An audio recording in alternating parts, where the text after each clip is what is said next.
good day to you all.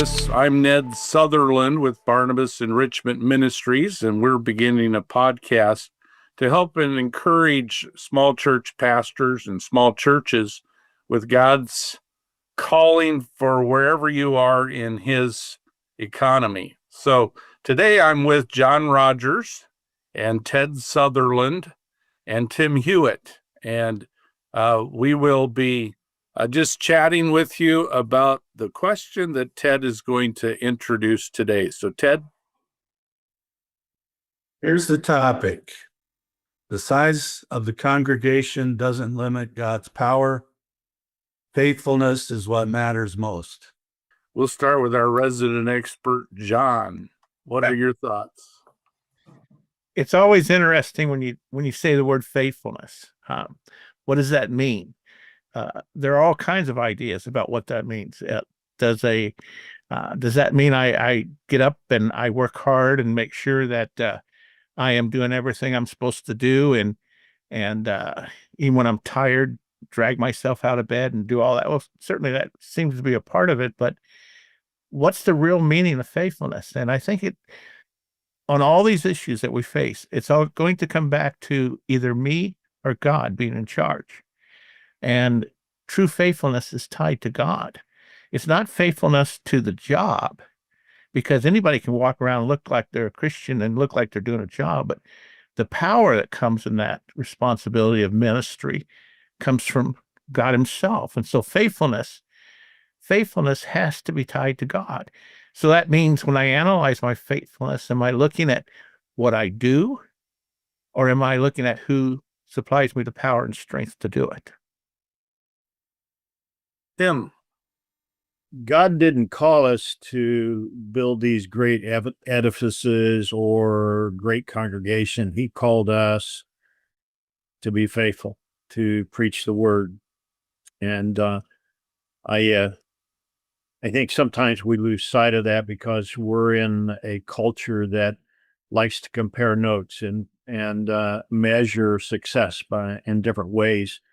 And often in a church, that is through numbers, number of converts, number of members, the size of the building, all these sorts of things.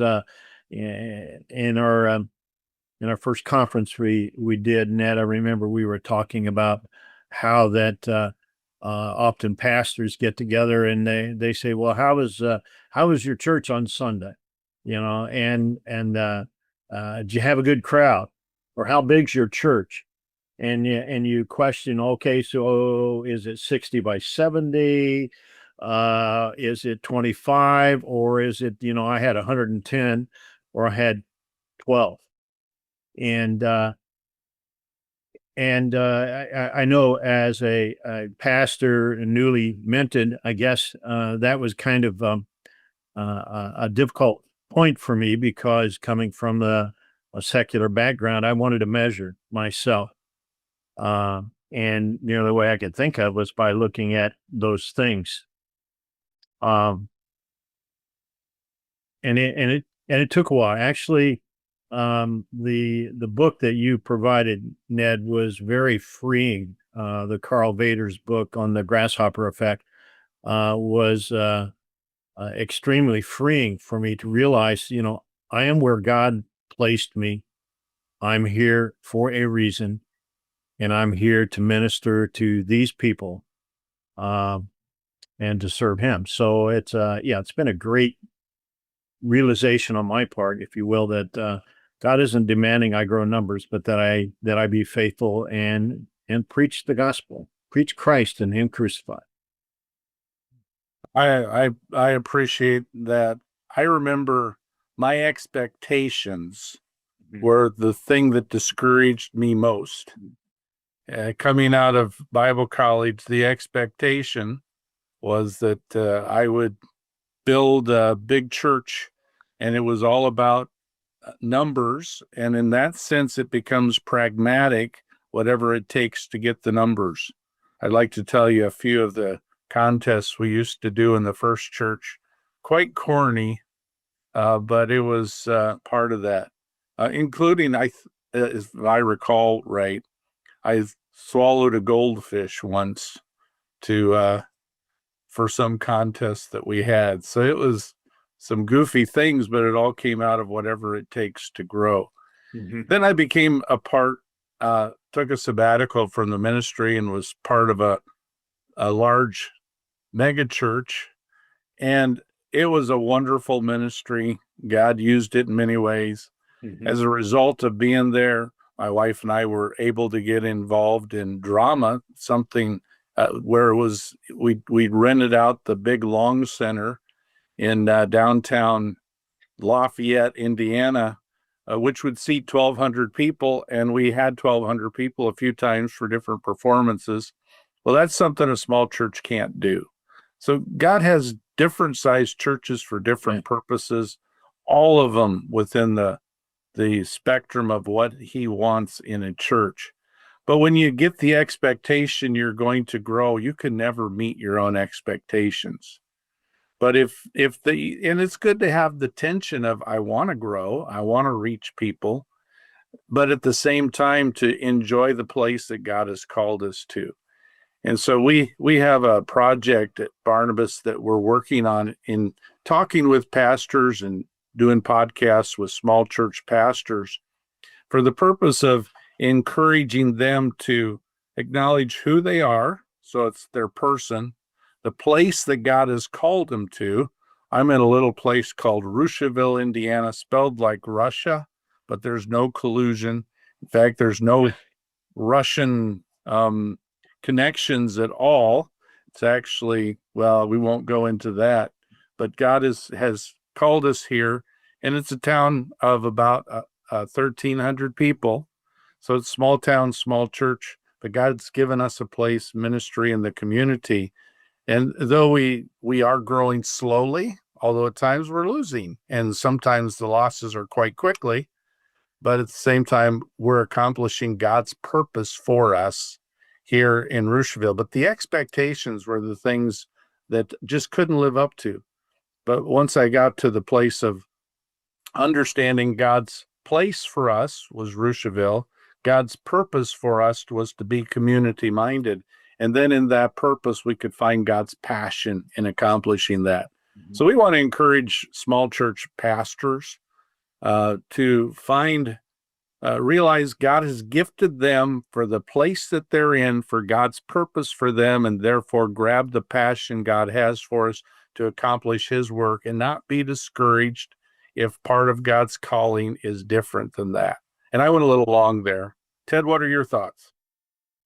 Well, kind of going off of what you guys have said, Tim mentioned people asking how many came to church. And I used to have the answer, well, we had between 200 and 300. And Pelham was a lot closer to 2.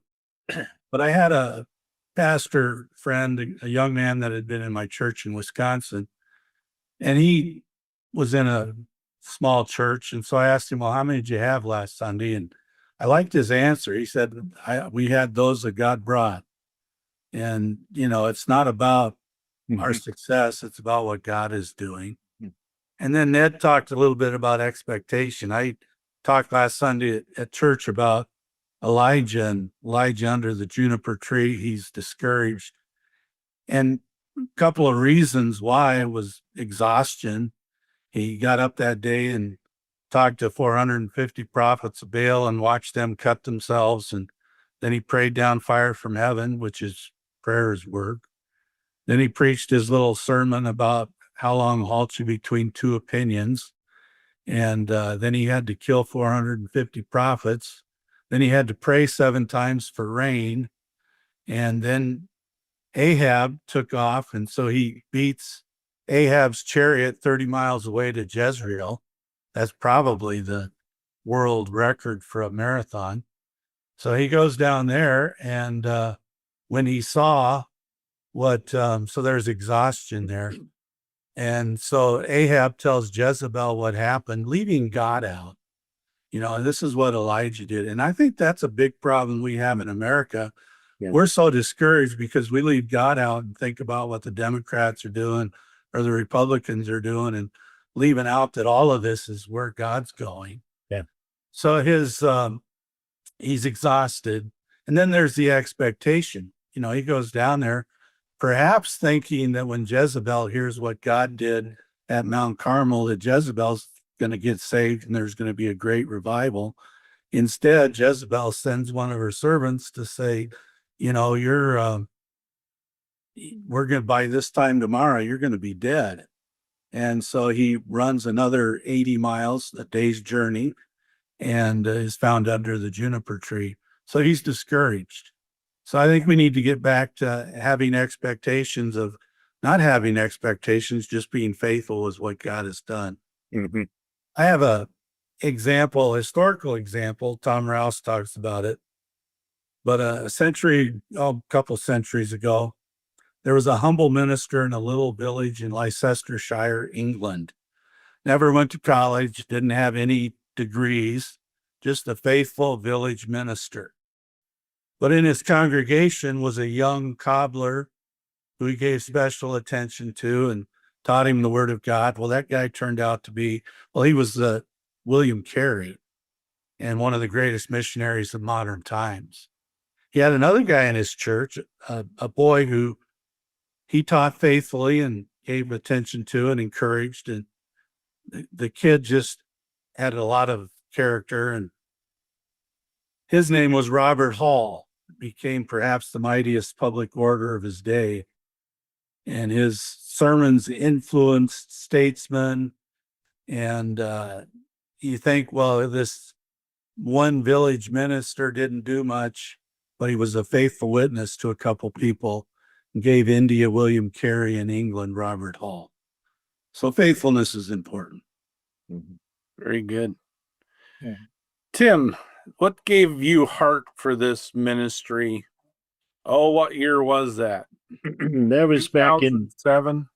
2007. I was at a point where I resigned the church I was pastoring in Elkhart, Indiana. I just felt that's where God had led me to resign. And I just wasn't enjoying the ministry at the time. I was frustrated. I didn't want to study. And that as a pastor, that's a problem, because we got to be studying and we got to be preparing. And I had no heart to do it. So I felt I needed to resign rather than take the church down with me. It was a few months later, I realized that I was burned out. And that was the cause of my problem. Is, I'd been going for 12 years and pretty much nonstop, build a building, grown a church. Okay, numbers. We started with 40 some, we had 150, and if you build it, they will come. And that's kind of a true thing in the sense that I had a lot of visitors. Anyway, as I was searching for another position, I discovered there were many, many churches out there, small churches, solo pastor, aging congregation, exact same situation that I was from. And Sandy and I were talking in one of our long drives, John, and we came up with the idea, well, wouldn't it be cool if we could come up with a ministry that would encourage those pastors, that would allow them to stay in the ministry and not fall away, not just resign and not be in ministry. We wanted to encourage them, give them a break, maybe a month or two, just so that they could recoup and refresh and then come back excited about ministry. So that was the kernel, the seed, if you will, of Barnabas Enrichment Ministries. And so back in 2008, we incorporated as a not-for-profit corporation and began ministry then. And it's been a wonderful ministry. We've been able to be in a number of different churches, encouraging pastors and the congregations, because usually the congregation needs encouragement as well if the pastor is discouraged. So it's been a great time. And we are blessed to have such qualified and godly people supporting us and working with us in this ministry. John, I know for years you were kind of the key guy that would go out, spend 4 or 5 weeks at a time in different churches just to encourage them. Tell us a little bit about how God used that through the years. Well, I think it goes back to some of what Tim was saying in a very real sense, because pastors, especially in small churches, but my discovery is this is true of even larger churches, pastors can feel very alone. They are facing difficulties and challenges. Their family's doing it with them. That's one of the things that's often forgotten is the family of a pastor travels some of the same journey. I mean, I remember as a missionary church planner, I would have people call us during dinner time. And I got to the point that I would watch my kids go, oh, another phone call, that kind of thing. And it was an issue that was developing. So we had to sit down as a family and talk through, okay, what are we doing here? Why are we doing it? And what does that really mean? I think in a very real sense, the word that's been real key today, as everybody shared things, is the word expectation. I think that's just a prime word, because our tendency is, okay, the reaction, if I was sitting back and listening, my reaction would be, okay, well, then we're not to have any expectations. We're not to want to see things happen. And that's not what's being communicated. Expectations in ministry is very important, but the expectation is in who God is, not in what we're accomplishing. I think the thing that drove me into this kind of ministry, in fact, I was doing this long before I joined with Barnabas, was counseling, working with pastors, because I went through some of the same things they were going through. But this expectation thing is that God is able to do what he wants to accomplish. The question becomes, am I interested in what I want to accomplish, or am I more interested in what God wants to accomplish? He has a purpose. One of the things that I've always felt about God that just was so amazing is he doesn't build like humanity builds. When people set out to build a building or an apartment complex, for instance, every one of those apartments look the same. They look exactly the same. They maybe have a little bit different something of shape or a little, but it's basically the same. But God doesn't build like that. Everything that God does is unique. You take an elm tree. Every elm tree is different. You look at, well, the great classic illustration is snowflakes. They're all different. Every one, that kind of thing. God builds in uniqueness. And that's what he does. And that would mean that every human servant is not meant to be what another human servant is of God's. He's meant to be who he is that God had for him. Every local church is not meant to be a phototype of the next local church. It's meant to be a very, very unique collection of people that God has purposely designed to do what he wants that church to do. And if we begin to realize this, then we realize that expectations are powerful, because we're expecting God to do something. We're expecting God to guide us. We're expecting God to have the wisdom. The expectation is God is worthy of anything we believe in the way of his power. He's proves it. He can take us through things. And he's also smarter than we are when he doesn't let something happen we think ought to happen. I mean, I hate to admit it, but I've had a few prayers where I said, God, I don't understand what you're doing. And I would have done that one different, kind of a thing. But God is smarter than us. And we know that. That's a technicality. We know that. But he really is. And because he's smarter, he knows when to let things happen. He knows when for them not to happen. He opens doors. He causes things to take place in our life that can frustrate us completely to put us someplace he wants us to be in order to do what he's wanting us to do. He's done that all through the biblical history. I think the key comes down to this. Why are we doing what we do? Is it because this is what we've been taught is powerful in ministry, and that's where worth and value is? When I get together with other pastors, do I talk about, what I've done to get that worth and value? I'm pastoring a church. I have people who really appreciate me. I do all that thing. I remember speaking in one church, and I was finished the service, and then as culturally within North America, I'm standing at the back of the church and I'm greeting people, and people are coming along and they're saying the usual, well, that's a fantastic sermon, or that was great. And then this guy shows up, I'll never forget, and he yawns as he shakes me. Could you possibly put a few more sermons? And I could hardly stay awake in what you were talking about. Was that my value? What we need is an expectation of who God is because of who he is. And the only way we're going to know that is to know him. Oh, not the technical, okay, I did this and this, and I've done checked all the boxes, but to really know him, to really know who he is. Because when we're facing that issue in that church that we don't know what to do, or we're facing the issue of standing against wrong in a small church, because it's very hard, because you get the wrong person upset at you and that church can almost disappear on you. Yeah. So you're going through all that stuff. So my expectation has to be tied to who God is, that he is bigger, more powerful, more wiser to know what should take place. And I can expect him to do that which needs to be done. And I grab hold of him. And sometimes I feel like a little child grabbing hold of daddy's hand, just trying to keep up.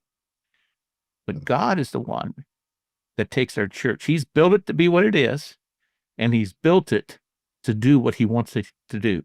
So the issue is not what you do, but what is God going to do? And by his grace, let me be a part of that. Wow. Well, that's good. A lot of good thoughts here today, and we're thankful for how God has used you, John, how God has used you, Tim. And Ted is just coming on with Barnabas Enrichment Ministries. It's exciting to think how that together we can encourage a lot of small church pastors, a lot of small churches.